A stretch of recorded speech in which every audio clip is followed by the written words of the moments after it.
Hi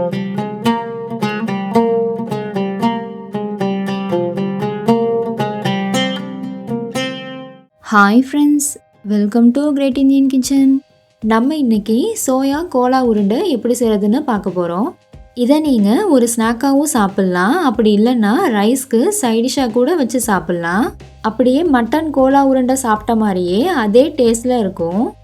மேலே நல்லா முறுமுறுப்பாக, உள்ளே நல்லா சாஃப்டாக, ரொம்ப சூப்பராக இருக்கும். ஸோ கண்டிப்பாக வீட்டில் ட்ரை பண்ணி பாருங்கள். இப்போ வாங்க இதை எப்படி செய்கிறதுன்னு பார்க்கலாம். ஃபஸ்ட்டு ஒரு பவுலில் 1 கப் அளவு சோயா சங்க்ஸ் சேர்த்துக்கோங்க. நான் சின்ன சைஸ் சோயா எடுத்திருக்கேன், நீங்கள் பெரிய சைஸ் சோயா கூட யூஸ் பண்ணிக்கலாம். இப்போ இதில் நல்லா சூடான தண்ணி சேர்த்துக்கோங்க.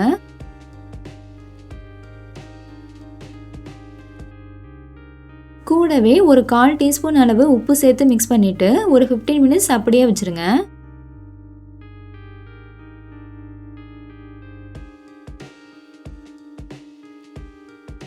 இது நல்லா ஊறட்டும். இப்போ ஒரு 15 மினிட்ஸ் ஆயிடுச்சு. சோயா நல்லா ஊறி வந்திருக்கு. இப்போ இதை தண்ணி இல்லாமல் நல்லா பிழிஞ்சிட்டு ஒரு மிக்ஸி ஜாருக்கு மாற்றிக்கோங்க.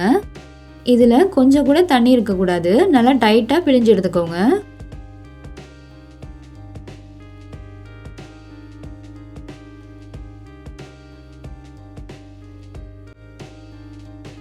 இப்போ இதை அரைச்சி எடுத்துக்கலாம்.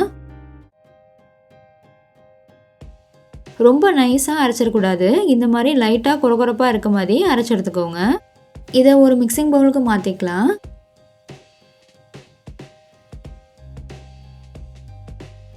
கூடவே 3 டேபிள் ஸ்பூன் அளவு பொட்டுக்கடலை மாவு சேர்த்துக்கோங்க. இது கூடவே ஒரு பெரிய வெங்காயம், ஒரு பச்சை மிளகாய், ரெண்டையுமே நல்லா பொடியாக நறுக்கி சேர்த்துக்கோங்க. அடுத்து இதில் 1 டேபிள் ஸ்பூன் இஞ்சி பூண்டு விழுது, 1/2 டீஸ்பூன் மிளகாத்தூள், 1/2 டீஸ்பூன் மல்லித்தூள், 1/2 teaspoon garam masala, 1/2 teaspoon சோம்புத்தூள், 1/4 teaspoon மஞ்சத்தூள் சேர்த்துக்கோங்க. கூடவே பொடியாக நறுக்கின கருவேப்பிலை கொஞ்சம், பொடியாக நறுக்கின கொத்தமல்லி கொஞ்சம். ஃபைனலாக இதில் தேவையான அளவு உப்பு. நான் 1/2 டீஸ்பூன் உப்பு சேர்த்துருக்கேன். சேர்த்துட்டு நல்லா மிக்ஸ் பண்ணிக்கோங்க.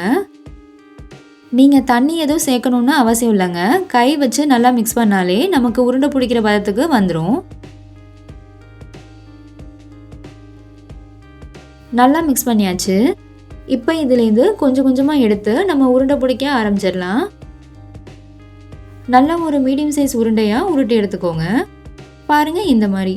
இதே மாதிரி மீதி இருக்க எல்லா மாவுலையும் உருண்டை பிடிச்சி எடுத்துக்கலாம். நம்ம எடுத்த அளவுக்கு கரெக்டாக 10 மீடியம் சைஸ் உருண்டைகள் வந்திருக்கு. இப்போ இதை எண்ணெயில் போட்டு பொரிக்க ஸ்டார்ட் பண்ணிடலாம். எண்ணெய் நல்லா சூடாக இருக்குது. இப்போ உருண்டைகளை ஒன்று ஒன்றா சேர்த்துக்கோங்க. சேர்த்துட்டு ஸ்டவ்வை மீடியம் ஃப்ளேமில் வச்சு நல்லா கோல்டன் ப்ரௌனாக வர வரைக்கும் பொரிச்சு எடுத்துக்கோங்க.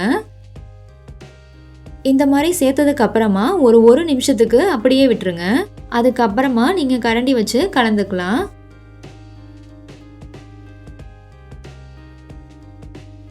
இப்போ பாருங்கள், கலர் நல்லா சேஞ்ச் ஆகி நல்லா வெந்து வந்திருக்கு. இப்போ இதை வெளியில் எடுத்துட்டு ஒரு பிளேட்க்கு மாற்றி வச்சுக்கோங்க. இதே மாதிரி மீதி இருக்க உருண்டைகளையும் போட்டு பொரிச்சு எடுத்துக்கலாம். அவ்வளோதான், ரொம்ப ரொம்ப டேஸ்டியான சோயா கோலா உருண்டை சூப்பராக ரெடி ஆயிடுச்சு. பார்த்தாலே தெரியும், வெளியில் நல்லா மொறுமொறுப்பாக, உள்ளே நல்லா சாஃப்டாக இருக்கும். மயோனைஸோடு வச்சு சாப்பிடும்போது ரொம்ப ரொம்ப டேஸ்ட்டாக இருக்கும். நீங்களும் கண்டிப்பாக ட்ரை பண்ணி பாருங்கள். வீட்டில் இருக்க எல்லாரும் என்ஜாய் பண்ணி கேட்டு வாங்கி சாப்பிடுவாங்க. வீடியோ பிடிச்சிருந்தா லைக் பண்ணுங்கள், ஷேர் பண்ணுங்கள், சப்ஸ்கிரைப் பண்ணுங்கள். தேங்க்யூ, பாய்.